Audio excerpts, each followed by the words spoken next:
ગામડું કેવું હોય તો કે રૂડું ખેતર અને રૂડી સીમ અને એથી રૂડું રૂપાડું મારું ગામડું, જ્યાં આઠે પોર લીલા લેર હોય અને ઉપરથી કુદરતની મેર હોય, જ્યાં મકાનના નંબરથી નહીં પણ બાપના નામથી ઘરો ઓળખાય ને ઈ મારું ગામડું,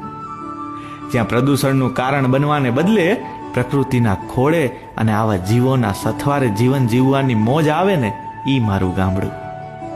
સિટી હોય કે સ્માર્ટ સિટી પણ મારા ગામડા જેવી ક્યાંય નહીં મળે સુખ ને શાંતિ. જીવનમાં આગળ વધતા શીખવે ને ઈ શેર, પણ જીવન કેમ જીવવું ને એ શીખવે મારું ગામડું, એ મારું ગામડું. ગામડું કેવું હોય તો કે રૂડું ખેતર અને રૂડી સીમ અને એથી રૂડું રૂપાડું મારું ગામડું,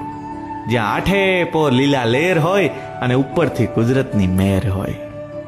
જ્યાં મકાનના નંબરથી નહીં પણ બાપના નામથી ઘરો ઓળખાય ને ઈ મારું ગામડું, જ્યાં પ્રદૂષણનું કારણ બનવાને બદલે પ્રકૃતિના ખોળે અને આવા જીવોના સથવારે જીવન જીવવાની મોજ આવે ને ઈ મારું ગામડું. સિટી હોય કે સ્માર્ટ સિટી પણ મારા ગામડા જેવી ક્યાંય નહીં મળે સુખ ને શાંતિ. જીવનમાં આગળ વધતા શીખવે ને ઈ શેર, પણ જીવન કેમ જીવવું ને એ શીખવે મારું ગામડું, એ